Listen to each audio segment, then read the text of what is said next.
Minsk is the largest city in Belarus. It's located between Moscow and Poland.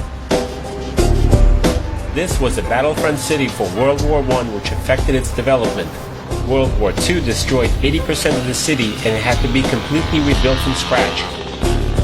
Dating back to the year 1067, this industrial city has dramatically grown from a population of 2,000 in 1667 to about 2 million people currently.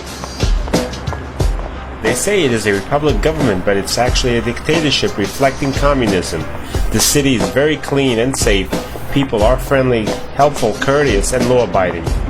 It is a main cultural center of Belarus, with beautiful, inexpensive theaters, operas, ballets, and concert halls. Over the past decade, it has been expanding to become more of a tourist-friendly environment, with an increase in renowned five-star restaurants, cafes, fast foods, pubs, and casinos.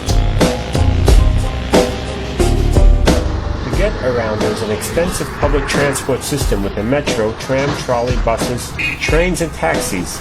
All are very inexpensive for tourists. You can also walk the main city area from one end to the other in less than an hour. It's interesting how Minsk is located in a forest region, and some of these forests were transformed into parks as the city grew. Life in Belarus is no picnic basket for the people living here. They work very hard, but are paid very little. In fact, the average worker is paid less than $1 per hour, not enough to afford the necessities for life and provide for a family. The city is filled with women walking in short skirts and high heels. It's an attraction of its own. Town Hall building stands in the very center of Minsk.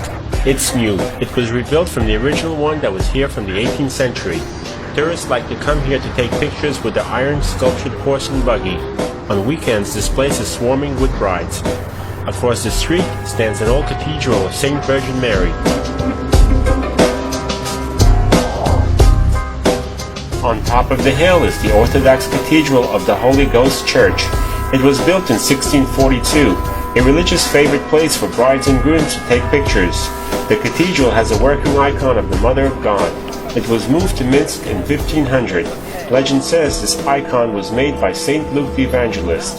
For a period of time it was kept in the ancient Greek city of Byzantium.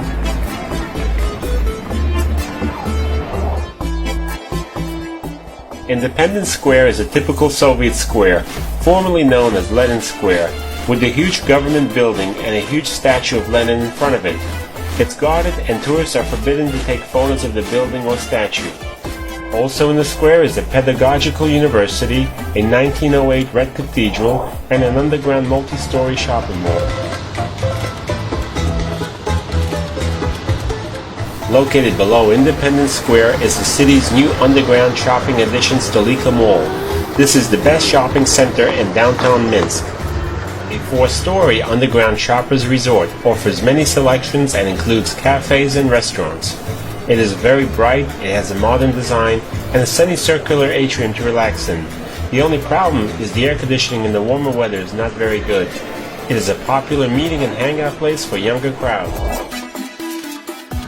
Nezavisymysty Avenue is the main street in the center of Minsk, connecting the famous squares, restaurants, cafes, stores, and historic buildings.